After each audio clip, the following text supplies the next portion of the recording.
Sa nakaraan nating kwento ay natapos tayo kung saan ay nagawa nang mapaslang ni Hyunwook ang Boss Monster sa pamamagitan ng muling paggamit ng kanyang bagong kasanayan na Star Bomba.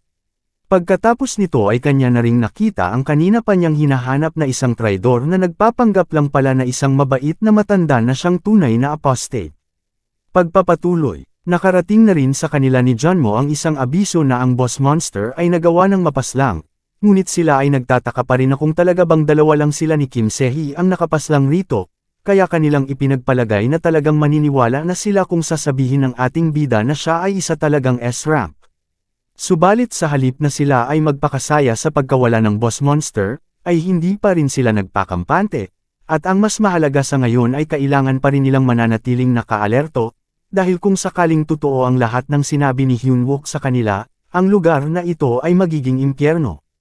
Samantala ang mga sibilyan ay labis na lang ang pagtataka sa bagay na kanilang nakita, dahilan ng kanilang pagkatulala habang nakatunganga. At ang naging sanhi ng kanilang pagtataka, ay ang abiso na ang Boss Monster ay nagawa ng mapaslang ng hindi nila namamalayan, nagbigay na rin ng utos si Junmo sa kanyang kasamahan na dapat palagi lang nilang itaas ang kanilang mga depensa at pakiramdaman ng maigi ang bawat pangyayari sa kanilang kapaligiran. Sa pangalawang pagkakataon ay muli na namang nakita ni Kim Se-hee ang bumbilya ng ating bida kaya muli na naman itong napatanong na kung nakahubad na naman raw ba si Hyunwook, habang nanlalaki na naman ang kanyang mga mata at napapanganga. Sinagot naman siya ni Hyunwook na hindi ito ang tamang oras para alalahanin ang maliit na bagay na katulad nito, sabay talon upang umatake habang kinokontrol na niya ang kanyang failnote at sibat. Tumugon naman si Kim Se-hee na anong maliit na bagay kung palaging kang magtatapos ng nakahubad sa bawat sandali, habang nakatutok pa rin ang kanyang paningin sa napakagandang tanawin. Muli na naman siyang sinagot ni Hyunwook na hindi ito may kukumpara sa pagpigil sa mga nilalang na ito, sabay gamit na ng kanyang kasanayan na hardenang sa kanyang kamao, at mabilis na siyang sumusugod patungo sa kanilang mga kalaban. Heads up lang mga bossing para hindi kayo malito. Ang Indomitable Steel Body ay pinalitan na ng hardening nung nagsimula na ang Season 2. Batid na nila na hindi mapipigilan ang ating bida, kaya sinigawan na ng matanda ang vampira kung ano ang ginagawa nito, kung saan ito ay napapamura na lang na nagsasabi, na hinding-hindi na siya makikisangkot sa mga katulad ng ating bida kahit kailan. Subalit kahit nasabi na niya ang mga katagang ito ay hindi pa rin niya maiiwasan ang mangamba sa maaaring mangyari sa kanya, kung hindi niya puprotektahan ang kanyang sarili. Kaya kanya nang ginamit ang kanyang kasanayan na isang sharingan para paghandaan ang magiging kahihinatnan.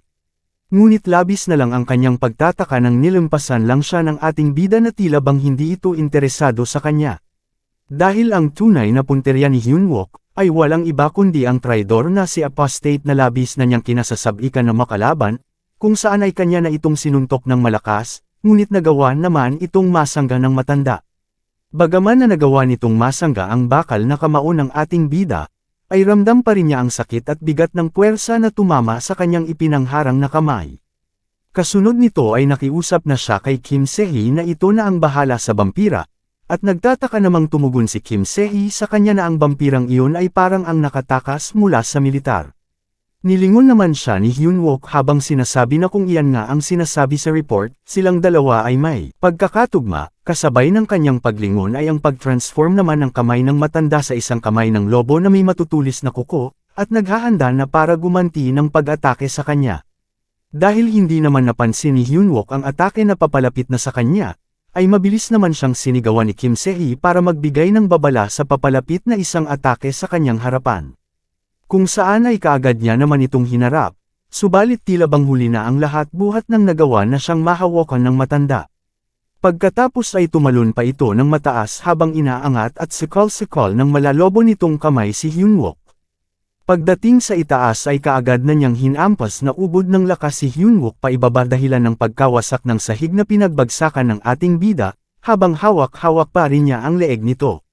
Ngunit sa halip na ito ay masaktan, ay nagawa pa nitong ngumiti at nakakalokong lang siyang tinitigan ng ating bida, na nagpapahiwatig na baliwala lang sa kanya ang ginawa ng matanda. Hindi naman pinansin ng matanda ang kanyang ipinakita, bagkus ito ay gumanti rin ng isang masamang ngiti, buhat ng batid na nito na nagagawa niyang mabago ang kanyang katawan sa pagiging bakal. Kaya mas lalo pa niya itong idiniin sa sahig at muli na namang naghahanda ng isa pang pag-atake sa pamamagitan ng pag-angat niya ng kanyang paa. Pagkatapos ay kanya na itong inatake sa pamamagitan ng pagtuhod nito ng malakas sa katawan ni Hyunwook, habang natutuwang sinasabi na paano kung siya ay kanyang pag-eeksperimentuhan, kung gaano katagal na matitiis ng ating bida ang kanyang ginagawa. Labis naman ang pagkainis ni Kim Se-hee sa ginagawa ng matanda, at hindi niya maiiwasan na mag-alala sa kalagayan ng ating bida. Subalit wala naman siyang magagawa upang ito ay tulungan, buhat nang meron rin siyang dapat pagtuunan ng pansin at kailangan na harapin. At silang dalawa ay nagkatitigan na, kapwa naghahanda upang simulan na rin ang kanilang sagupaan. Naiinis naman siyang nagtanong na kung ano ang ibig sabihin ng kanilang pagkakatugma, at kung ito ay bigla na lang nawala sa kalagitnaan ng kanyang sentensya, ay huwag na itong mag-abala na magsalita at siya ay labis ng naaasar, sabay hamon na sa vampira na lumapit na ito sa kanya. Tumugon naman ang vampira na wala siyang intensyon na masangkot sa kanila ng matagal, kaya dapat na nila itong tapusin ng mabilis, sabay angat na rin ang kanyang kamay na may mahahaba at matutulis na kuko. Dahil sa kay-abangan ng vampira, ay nagngit-ngit na lang ng ngipin si Kim Se-hee sa labis na pagkainis. Habang sila ay naglalaban, si Lee Min-hee naman ay hindi tumitigil sa paghahanap ng hideout ng traidor, hanggang sa ito ay kanya na ring natagpuan. At siya ay napasabi sa sarili na sino naman ang mag-aakala na ang lugar na imbakan ng tubig, ay gagawin itong isang laboratorio.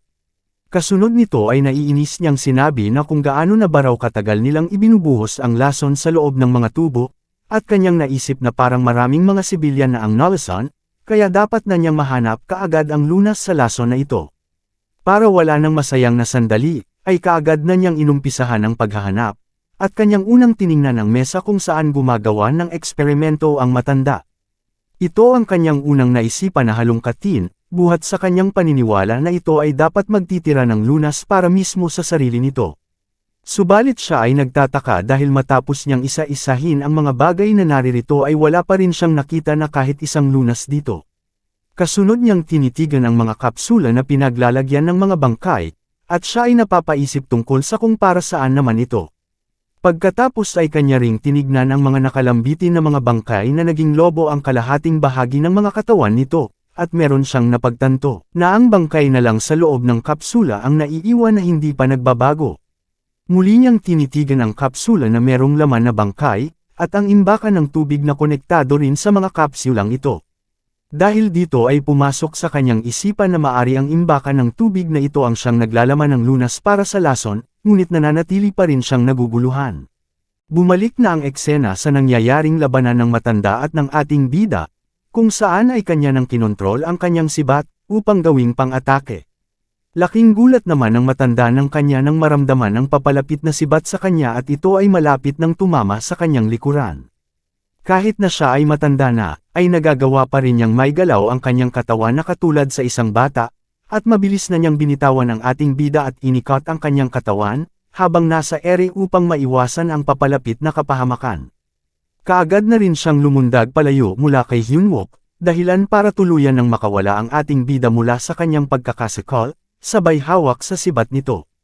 Kahit siya ay nabigla sa kasanayan ni Hyunwook, ay sarkastiko niya pa rin itong nginitian, habang sinasabi na may kakayahan pala siya sa malapitan at malayuan na pag-atake, sabay hamon sa ating bida na kung ano na ang ginagawa niya at lumapit na siya sa kanya.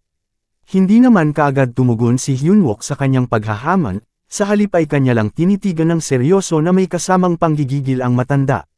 Dahil sa kanyang naging reaksyon, ay natatawa naman siyang tinanong ng matanda na kung ano na naman ang kanyang problema, at kung siya ba ay may pinaplano na ilang bagay. Pasigaw naman siyang sinagot ni Hyunwook na kung ano ang meron sa isang matanda na katulad niya, at kumikilos siya ng masigla, hindi mo ba nakikita na nauubusan na ako ng hininga? Nadidismaya naman siyang sinagot ng matanda, na ano ito, ang akala ko na meron kang kakayahan na gamitin ang iyong utak ng kaunti, wala ka palang kwenta. Nagtataka naman si Hyunwook na nag-iisip dahil sa kanyang nakaraang buhay, ang apostate ay masyadong maingat at tuso, hanggang umabot pa sa punto na hindi ito nagpakita para lumaban, habang kinokontrol sa ibaba ng kanilang kinakatayuan ang kanyang failnote. Subalit sa ngayon, ay na maaari meron itong rason para maging agresibo sa pakikipaglaban, sabay nang gagalaitin na napatanong sa sarili na ito ba ay kumukuha lang ng tamang oras. Maya-maya lang ay itinaas na ng matanda ang kanyang nag-aapoy na kulay berdeng daliri, na para bang meron na naman itong ipapakita na ikagugulat ng ating bida.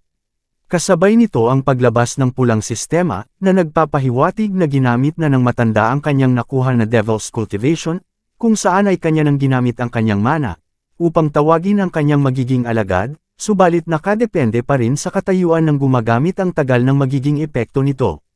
Pakutsa niyang pinagsabihan si Hyunwook na kahit gamitin pa nito ang kanyang utak, at sa oras na mapasailalim na sa kanyang kontrol ang lahat ng mga sibilyan, ay ano pa ang silbi ng ginagawang pagpaplano ng ating bida. Sa labis na pagkabahala sa magiging kahihinatnan ng mga sibilyan, ay mabilis na niya itong sinugod gamit ang hawak niyang palaso, habang sumisigaw na itigil na ng matanda ang ginagawa nito. Silipin na natin ang sitwasyon ng mga inosenteng sibilyan na ito, kung saan tinatanong ng isang babae ang assemblyman kung ayos lang ba ito, buhat nang bigla na lang itong napahawak sa ulo na parabang namimilipit sa sakit.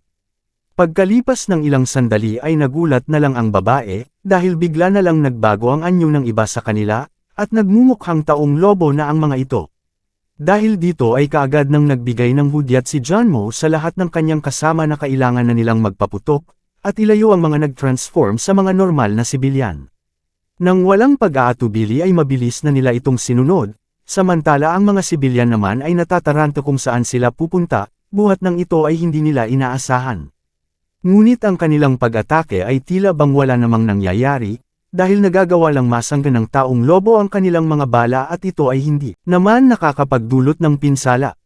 Subalit hindi naman ito rason upang itigil nila ang kanilang ginagawa, umaasa na ito ay kanilang pansamantalang mapipigilan. Dahil abala sila sa iba, ay hindi naman nila napansin ang isang ito na naghahanda na para atakehin ang kawawang mag-ina, na nakayuko na lang dahil sa takot, habang yakap-yakap ang anak. Sa kabila ng papalapit na kapahamakan sa kanila, ay nanatili pa rin itong nakayuko na tila bang tinatanggap na lang nito ang mangyayari sa kanila. Subalit bago pa man tumama ang pag-atake nito sa mag-ina, ay bigla na lang itong natigilan at may naramdaman na kakaibang nangyayari sa katawan nito. At ang dahilan kung bakit ito natigilan ay ang biglang pagbukas ng tubig na nagmumula sa kesame. Na siyang tumama ng direkta sa mga taong lobo, kaya nagawang makaligtas ng mag-ina mula sa kapahamakan, habang umuusok na ang halimaw na nasa likuran nito. Ang tubig na ito ay ang lunas para sa lason na ginawa ng matanda, buhat ng unti-unti nang bumabalik sa normal ang naging lobo na assemblyman. Hanggang sa tuluyan na talaga itong nakabalik sa dati niyang anyo, kaya labis na lang ang kanyang pagtataka kung ano ang nangyari sa kanya. Sa tinagal-tagal ng kanyang paghahanap sa lunas, ay sa wakas kanya na rin itong natagpuan sa tamang oras, at kanyang nailigtas ang mga nakakaawa at inosenteng mga sibilyan. Kaya kanyang nasabi na tama lang ang naging hula ng ating bida, habang hinahawakan ang kanyang lighter na nag-aapoy, na kanyang ginamit upang sunugin ang ibang kagamitan sa pag-eksperimento ng matanda. Kanyang naaalala ang mga sinabi ni Hyunwook na ang lunas na ito ay parang inihahanda nito na para sa pangmaramihan, kaya nagtataka naman siyang napatanong na kung ito ba ay posible, dahil sino naman ang isang tanga na pakakainin ng lason ang mga mamamayan, pagkatapos ay maghahanda naman ng lunas para sa pangkalahatan. Ipinaliwanag naman ni Hyunwook sa kanya na ang paghahanda nito ay malinis, dahil kung ang lason ay para makapag-transform ang mga mamamayan, kaya ito ay katulad na siya ay naghahanda para sa isang sitwasyon kung saan ito ay aabot sa punto na hindi na nito kayang kontrolin ang mga sibilyan na nakapag-transform, sabay sabi na pakiusap na siya ay maniwala lang sa kanya habang nakangiti. Napahanga naman si Lee Min-hee sa ating bida, dahil tama ang hula nito na talagang pinuno ng matanda ng lunas para sa lason ang imbakan ng tubig, at kung gaano pa ba kalawak ang nalalaman ni Hyunwook. Samantala ay patuloy pa rin ang nagaganap na labanan sa pagitan ni Hyunwook at ng matanda, at silang dalawa ay kasalukuyang nagpapatagisan ng lakas sa isa't isa. Kapwa hindi magpapatalo kahit anuman ang mangyari para sa kani-kanilang mga layunin, kung saan ay muli na naman silang kumuha ng distansya sa bawat isa. Dahil sa matagumpay ba nagawa ni Lee Min-hee ang ipinapagawa ni Hyunwook sa kanya sa tamang oras, ay kaagad na napawalang bisa ang ginawa ng matanda na gawing mga alagad ang mga sibilyan na naging taong lobo, at ang kakayahan nito na utusan ang mga nakapag-transform ay mabilis nang naglalaho, hanggang sa tuluyan nang nawala ang kanyang awtoridad sa pagkontrol sa mga ito. Kaya labis na lang ang kanyang pagtataka sa babalang kanyang nakita mula sa sistema, at napatanong na lang na kung ano ito. Sandali siyang natigilan sa kanyang mga nalaman, na tila bang iniisip nito na kung ano ang mga nangyayari, buhat ng ito ay hindi niya inaasahan at napaghandaan. Kaya kanyang nilingan at tinitigan ng masama ang ating bida habang sinasabi na, ang lakas naman ng loob nito na sirain ang kanyang mga plano. Katulad ng matanda ay lumitaw rin ang sistema ng ating bida, dahilan rin ng kanyang pagkabigla. At wala pa tayong ideya kung ano na naman ang impormasyon na ipinakita ng kanyang sistema sa kanya. Nalabis naman niyang ikinatutuwa, kaya, napangisi na lang siya ng masama habang nakatingin sa kanyang sistema at hindi na nakapagsalita. Kabaliktaran naman ang nararamdaman ng matanda, at nanggigigil na ito sa ngayon, at ang anyo nito ay unti-unti nang nagbabago. Hanggang sa tuluyan na nga niyang ipinakita ang kanyang tunay na anyo, at mabilis nang sumusugod sa ating bida, sabay sigaw na kung sa palagay ba ni Hyunwook ay makakaligtas siya matapos nitong sirain ang kanyang mga plano. At hindi niya raw hahayaan na mamatay kaagad ang ating bida, at ito raw ay kanya munang papahirapan sabay atake gamit ng kanyang mahahaba at matutulis na kuko, at nagawa naman niya itong may lampaso. Hindi pa siya nakantento at kanya pang itinudo ang kanyang lakas dahilan ng pagkabaon ni Hyunwook ng tudo, habang nanggagalaitin niyang sinasabi na kanyang gagawin na test subject si Hyunwook hanggang sa ito ay magmamakaawa na sa kanya at mas gugustuhin na lang na mamatay. Pagkatapos ay kanyang ipreserba ang ulo ng ating bida at kanya itong edi-display, matapos niya itong sabihin ay kaagad naman siyang nagtatakang napalingon sa isang direksyon nang siya ay may naramdaman na kakaiba mula rito. Kahit nasa mahirap na kalagayan ng ating bida, ay hindi pa rin ito nababahala, bagkus ay nakangiti pa itong inaangat ang kanyang kamay na para bang may gagawin na naman itong ikakagulat ng matanda. Kaya naman pala siya natutuwa sa ipinakita ng kanyang sistema dahil ang kanyang Cloud Blade ay nakumplito at napuno na ng hindi matukoy na enerhiya. Balikan muna natin ang eksena bago napaslang ni Hyunwook ang boss monster, kung saan siya ay nahihirapan na kumikapit sa kanyang Cloud Blade, na kanyang ginamit at itinarak ito sa loob ng katawan ng boss monster, upang hindi siya tuluyang mapunta sa sikmura ng dambuhalang halimaw na ito. Sa kanyang paggamit nito ay kaagad namang inaabsorb ng Cloud Blade ang dugo ng boss monster at ang hindi matukoy na enerhiya ay pumapasok rito, at kasalukuyang ito ay nasa 89%, at sa oras na mapuno ito ng hindi matukoy na enerhiya, ay maaari nang mapakawalan ng full potential ng espadang ito. Sa pagsabog ni Hyunwook mula sa loob ng katawan ng boss monster ay nanatili ang Cloud Blade na nakatarak sa loob ng katawan nito, at patuloy lang sa pag-aabsorb ng dugo ng boss monster, hanggang sa ito ay tuluyan ng nakumplito, kaya ito ngayon ang kinokontrol ng ating bida papalapit sa kanila, dahilan ng pagkagulat ng matanda at bahagyang natulala. At ang impormasyong ito ang nagpakita kanina sa ating bida, dahilan ng kanyang pagkatuwa, buhat nang nabuksan na ang tunay na potential ng Cloud Blade, at ito ay na-upgrade na sa pagiging Dark Hand of the Cloud Master. Sa pag-angat ng antas ng espadang ito, ay nagpapalabas na ito ngayon ng malalakas na kidlat habang nagtutungo sa direksyon ng matanda. Ang Dark Hand of the Cloud Master ay may kakayahan ng magpalabas ng isang basang hamog, o hindi kaya ng isang kidlat sa oras na makaabsorb ito ng tubig, at sa oras na magamit na ang itinakdang dami ng kidlat, ang cooldown ay kinakailangan upang mag-charge ito bago ito maaaring gamitin muli. Dahil wala na siyang pagkakataon na ito ay maiwasan, ay kanya na lang itong hinawakan ng kanyang kamay layunin na ito ay kanyang pigilan na direktang tumama sa kanyang katawan, na bakas naman sa kanyang mukha na siya ay nahihirapan. Subalit sa kabila ng kanyang pagpupursigi, ay nabigo pa rin siyang pigilan ito, at nagawa pa rin siyang matamaan ng kidlat sa kanyang katawan, dahilan ng kanyang pagtilapon. Sa lakas ng pagkakatama sa kanya ay nagawa naman siyang matangay ng malayo, at malakas na bumagsak sa sahig ng kanilang pinaglalabanan. Sa layo ng kanyang pinagbagsakan ay hindi na siya natatanaw mula sa kinakatayuan ng ating bida, kung saan ay kinontrol na ni Hyunwook pabalik sa kanya ang kanyang espada. Kanya, na itong hinawakan at inangat habang nakatingin lang ng kalmado sa direksyon ng matanda, na bakas pa rin ang lakas nitong ipinalabas. Hindi naman lubos akalain ng matanda na meron pa palang itinatagong alas ang ating bida, kaya kaagad na itong galit na lumapit kay Hyunwook, na tila bang kanya na itong lalapain ng buhay. Sa labis na panggigigil ay kanyang sinigawan ng malakas si Hyunwook at kanya itong tinawag na isang kasumpa-sumpang unggoy. Kasunod nito ay kanya nang pinagbantaan si Hyunwook na kanya itong hihiwain at ang lahat ng mga kasamahan nito, kung saan ay tinawag lang siya ni Hyunwook na Dr. Mott, at pinagsabihan na siya ay kumikilos ng matalino sa lahat ng kanyang mga plano, ngunit sa ngayon siya ay talagang nakakaawa. Pagkatapos ay muli na namang ginamit ni Hyunwook ang bagong kakayahan ng kanyang espada at itinutok ito sa traidor na matanda, habang nanggagalaitin niyang sinasabi na tingnan natin kung hanggang kailan ka magdadaldal, dahil simula ngayon gagawin kung walang kabuluhan ang lahat ng iyong mga sinasabi.